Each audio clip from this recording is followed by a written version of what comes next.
Jamaah. Yeay. Oh jamaah. Alhamdulillah. Mana tepuk tangannya? Masya Allah senang banget ya buat jamaah yang ada di rumah. Kita lagi berada di mana sih? Kita lagi ada di SDIT Said Naub Tanah Abang. Coba Ustaz Syam mau izin penjelasannya Ustaz Syam. Ya. Kenapa nih dia orang yang mulia aja, yang Allah pilih aja masih dikasih anaknya atau cobaannya anak yang nakal? Penjelasannya mau izin Ustaz Syam. Tafadhol. A'udzu billahi minasy syaithanir rajim. Ya ayyuhalladzina amanu qu anfusakum wa ahlikum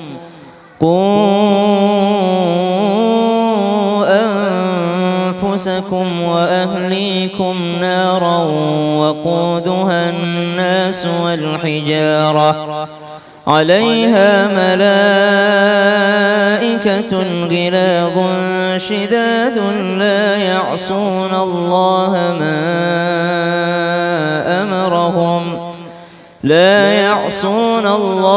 ما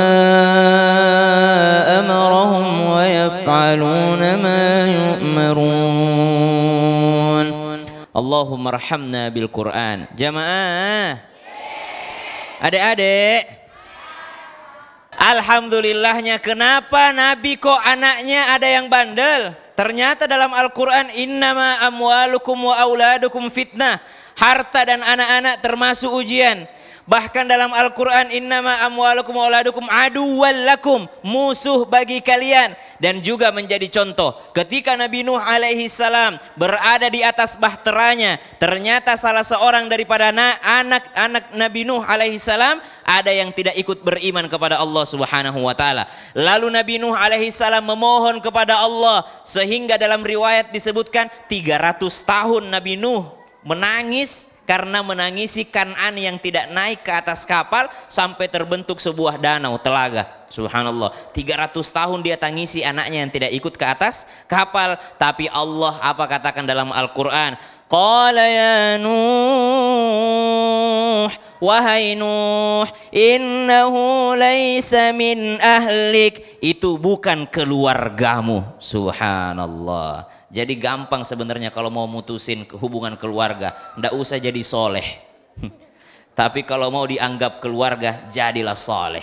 Banyak orang tua sibuk memikirkan anaknya, kau jagalah nama baik keluarga, kau itu adalah keturunan orang baik-baik. Tapi lupa mengajarkan anaknya sholat, berarti dia sedang memutuskan hubungan dengan anaknya. Dia lupa mengajarkan Allah kepada anak-anaknya, berarti dia sedang memutuskan hubungan keluarga. Karena kita butuh anak bukan hanya di dunia, tapi kita butuh anak menjadi syafaat di akhirat kelak.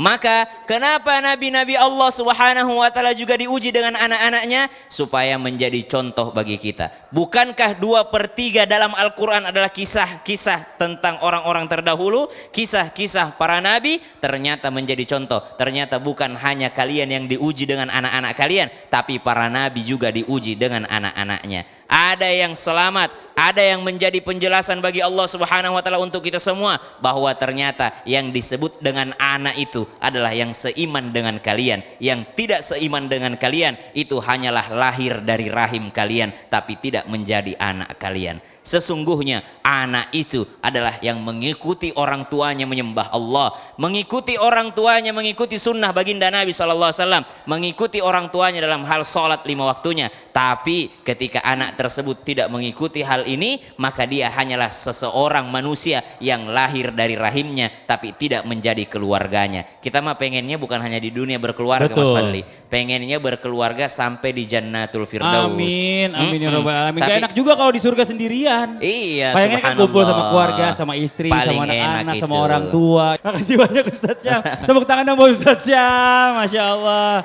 Jamaah. Yeay. Tapi semua ya yang namanya orang tua ngajarin anak itu pengennya anak itu jadi anak yang hebat, anak yang pinter, anak yang soleh-solehah, anak yang cerdas. Tapi udah diajarin sama orang tua yang namanya anak itu gak semua sama. Ada yang tetap membangkang, ya kan, suka ngelawan orang tua, maunya cuma nonton gadget atau main game aja gitu ya kan. Gila dipanggil orang tua, ditanya orang tua udah sholat atau belum, nggak mau dijawab. Kadang-kadang udah dijawab cuma iya, tapi nggak sholat-sholat juga. Nah ini yang harus sama-sama kita pahami nih. Mohon izin untuk guru kita Ustazah Lulung boleh berdiri sebentar. Ya, terima kasih. Nah, apa yang harus Terima kita kasih, lakukan? Kak Kita juga nggak Fadli. mau yang namanya anak itu nurut sama orang tua cuma di rumah doang. Nah, banyak tuh kayak Di gitu tuh. luarnya bandelnya minta ampun. Nauzubillah min dzalik. Astagfirullahaladzim. Kita mau punya anak yang baik di rumah dan juga baik baik di luar rumah. Mohon izin penjelasannya bagaimana Mohon izin, guru kita. Ustadz. Assalamualaikum warahmatullahi wabarakatuh. Waalaikumsalam warahmatullahi wabarakatuh. Alhamdulillahirrahmanirrahim, bunda-bunda yang CCM cantik-cantik manja. Ngomongin masalah anak bener banget tuh emang tadi. Kadang-kadang dia di rumah nurut, di luar kagak nurut. Di rumah pakai jilbab, di luar dibuka misalnya ya. Ada kayak begitu nggak? Apa jangan-jangan ibu-ibu juga begitu? Enggak ya insya Allah. Jadi kalau kita ngomongin pengennya anak di rumah juga soleh dan soleha, di luar juga soleh dan soleha, gimana caranya ya? Yang pertama, ketika dulu kita menikah dan kemudian kita hamil, itu kita ngomong pendidikan jangan pas udah lahir bocahnya. Kita suka lupa, udah lahir baru ingat doa, mungkin karena dulu nggak tahu ya. Ketika kita dulu yang namanya hamil, kemudian kita melahirkan, kan ada tuh doanya. Burikalaka fil mauhub wa syakartal wahib, ya kan, wa ruzik tabirahu wa balagu asyudahu. Semoga Allah berkahi anak yang diberikan oleh Allah. Semoga engkau mensyukuri ini anak yang Allah berikan kepada kita. Semoga Allah karuniakan, ya kan, yang namanya ketaatannya itu birahu balagu asyudah, sampai nanti usia dewasa. Amin ya robbal. Yang pertama, gimana caranya biar dia luar dan di dalam dia tetap taat? Yang pertama, kita itu tarik ulur. Jangan juga kita ngomong gini, di luar sana begini, di luar sana begini. Kita harus kasih tahu dunia ini adalah hitam dan putih. Jangan dikasih tahu hitam doang, dia bingung. Jangan dikasih tahu putih doang, dia harus tahu ada yang jahat, ada yang baik. Yang jahat, maka kita hati-hati. Yang baik, maka kita ikutin. Seperti itu. Jangan berhenti untuk yang namanya berdoa untuk anak. Jadi anak-anakku sayang, yang namanya ibunda juga ya, kalau kita punya anak yang mungkin di dalam taat, di luar nggak taat, gampang. Kita balik lagi kepada diri kita sendiri. Jangan-jangan saya ini yang mungkin memberikan contoh seperti itu. Ketika di dalam kita jadi masanya mungkin, wah yang namanya gimana-gimana, pas di luar baru kita soleha misalnya. Harusnya di luar ataupun di dalam rumah kita kenalkan anak kita, beginilah seperti ini. Kita senang ngaji, di luar senang ngaji, di dalam senang ngaji. Kita senang yang namanya memberikan kasih sayang, di luar kasih sayang, di dalam juga. Jangan pakai pura-pura. Capek kalau pura-pura di rumah ya kan, ngomel-ngomel, pas di luar, nak gimana nak, sini saya. Terus kata anak, tadi aja di rumah ngomel-ngomel, sekarang pas di luar aja kayak begitu. Nah itu anak dirinya nyontoh. Dasar. Ya enggak? Dasar. Kebutuhan konten.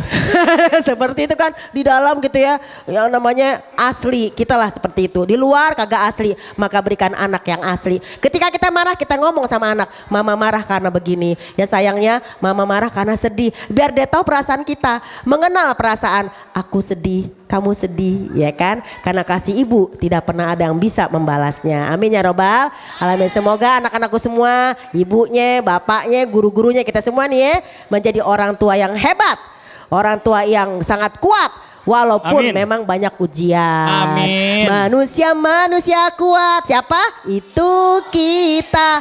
Yalah, ibu kuat tuh. Jamaah. Yeay. Kita lanjut lagi ya. Kita kasih kesempatan lagi buat bertanya, semua yang ada di sini boleh tadi ganti-gantian, yang udah sebelah sini, yang sebelah sini tadi juga ya ada ya tadi ya. Sekarang kita lanjut lagi ke segmen Tanya Dong Ustadz. Kami semua tanya dong Ustaz. Mana tepuk tangannya dong. Oke, sekarang yang mau nanya boleh silakan angkat tangannya. Mana? Yang tadi. Yang mana? Ini. Oh iya. Kasihan. Oh iya benar. Kan kalau bertanya, lo cepet banget ya jalannya. Ini Salwa. Boleh. Assalamualaikum warahmatullahi wabarakatuh. Waalaikumsalam warahmatullahi wabarakatuh. Ulang namanya siapa tadi, namanya saya yang cantik? Perkenalkan, nama saya Salwa Fairuza Firdaus. Panggilnya? Biasa dipanggil Salwa. Sawah. Pertanyaannya Sawah apa sayang? Mau nanya, boleh nggak sih kita nakalnya pura-pura biar Ah, orang ah. takut sama kita kayak di film itu Ustad? Wow, jadi ngarahnya cuma acting. Iya. Pura-pura doang biar orang pada takut sama kita. Iya. Oh gitu. Oke, yang mau jawab siapa nih? Ustazah Lulung. Ibu-ibu boleh gak sih kita pura-pura nakal, ya biar orang pada takut. Yang pertama, hidup pura-pura itu nggak enak. Ya kan, ibu-ibu kan suka ada pura-pura bahagia. Membutuhkan energi setiap pura-pura itu. Bener. Iya kan, apalagi pura-pura bahagia. Ya kan. Yang kedua, pura-pura lupa. Itu mah lagu, ya kan. Jadi yang pertama, kalau kita pura-pura, takutnya perkataan atau acting adalah doa. Makasih banyak, tepuk tangan buat Ustadz Maulana dan juga Ustadz Jalulung. Oke, kita kasih kesempatan lagi buat jamaah yang mau nanya, silakan angkat tangannya lagi, ayo, boleh. Siapa ya? Oh, itu perwakilan dari ibu-ibu, orang tua coba. Boleh dari sini. Ibu boleh maju ke depan? Silakan. Ini yang tadi yang cerewet. Oh iya. Enggak, dia nggak cerewet Ustadz katanya. Silakan Ibu, izin. Namanya boleh. Nama Ya. saya Sukma. Gini Ustadz, Mas Fadli, Iya. apakah anak nakal itu keturunan juga dari orang tuanya? Oh, jadi kalau misalnya orang tuanya nakal, anaknya ikut nakal juga gitu ya. Iya. Makasih banyak Ibu. Sama-sama, Mas. Tepuk tangan dong buat Ibu dong. Boleh minta mic-nya lagi Bu? Ini punya Ustadz Maulana. Ustadz Syam, izin Ustadz Syam. Apakah nakal ini ada istilah keturunan? Bapaknya nakal atau ibunya nakal, anaknya juga nakal. Jadi pas Gira ngeliat anaknya, aduh ini bener-bener saya banget zaman dulu, gimana cara ngadepin? Mau izin penjelasannya, tafadhol. Baik, bismillahirrahmanirrahim. Jamaah, Yeay. adik-adik, Yeay. adik-adik, Yeay. adik-adik. Subhanallah. Kalau misalnya kita punya orang tua, ayah yang nakal, pengen ikutan nakal nggak?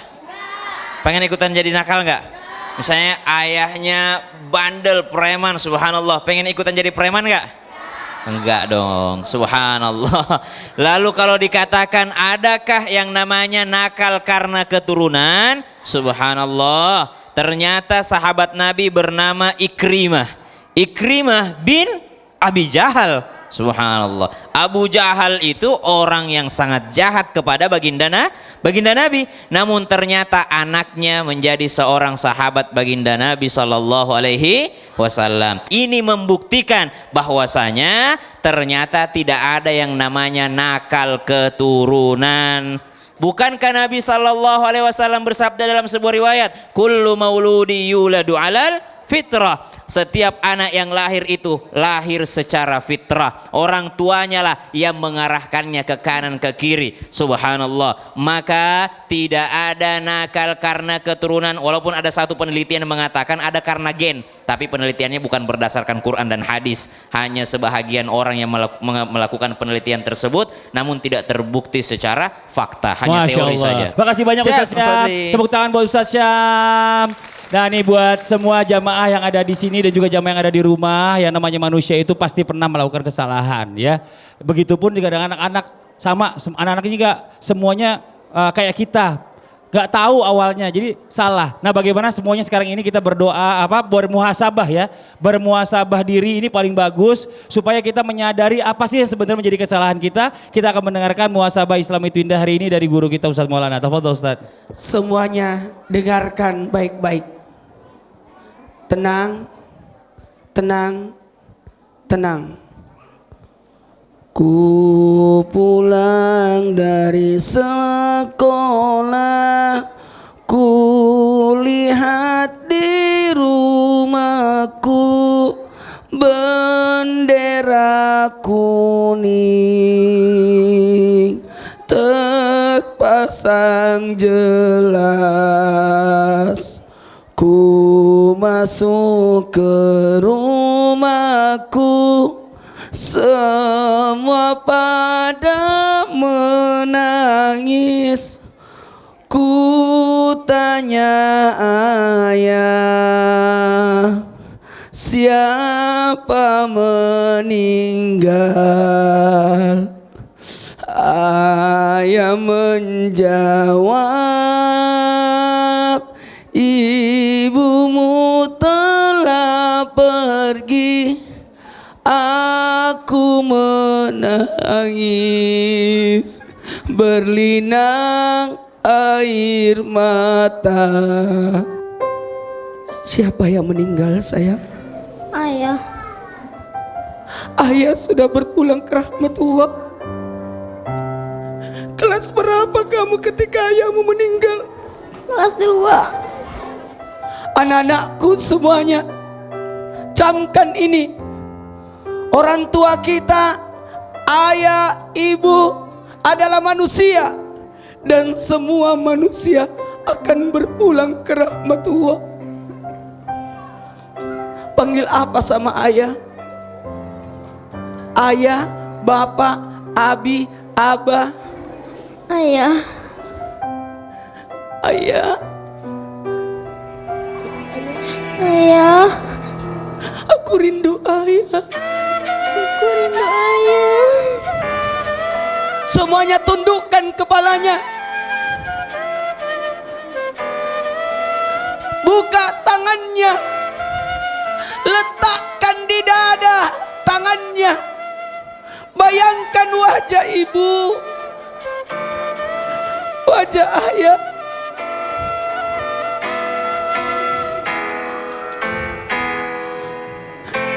Ya Allah, Ya Allah. masukkanlah ayahku ke dalam surgamu. Masukkanlah ayahku ke dalam surgamu. Ya Allah, Ya Allah. panjangkan umur ibuku. Panjangkan umur ibuku. Aku ingin membahagiakan ibuku. Aku ingin membahagiakan ibuku. Wahai anak-anakku sekalian, ingat apa yang dibanggakan dari sosok anak yang mengaku dirinya nakal. Apa yang dibanggakan? Engkau lihat, ketika ayah meninggal, yang meninggal siapa sayang? Mama. Coba lihat, ini meninggal mamanya, ini meninggal ayahnya. Mama, aku rindu mama. Aku rindu mama. Aku sayang mama. Aku sayang mama. Mama meninggal ketika kamu kelas berapa sayang? 3, Sekarang kamu kelas berapa? 4. Tahun kemarin. Kamu lihat ketika ibumu mama meninggal. Lihat ketika mama berpulang ke rahmatullah. Lihat ketika mama mengembuskan napas terakhir. Iya. Masya Allah, jamaah Islami Tindah yang dirahmati Allah. Buat semua anak-anak yang masih punya orang tua, berbahagialah. Sayangilah orang tuamu. Karena orang tua ini ada batas waktunya. Seperti tadi apa yang dikatakan guru kita Ustadz Maulana, tidak ada yang abadi dan kekal di dunia ini. Semua manusia pasti akan mati dan kita semua akan menunggu giliran kapan waktu kita. Jadi berbaktilah kepada orang tua, sayangi orang tua selagi mereka masih ada. Yang di rumah jangan kemana-mana, kita akan segera kembali lagi tetap di Islam Itu Indah. Jamaah, oh jamaah, alhamdulillah.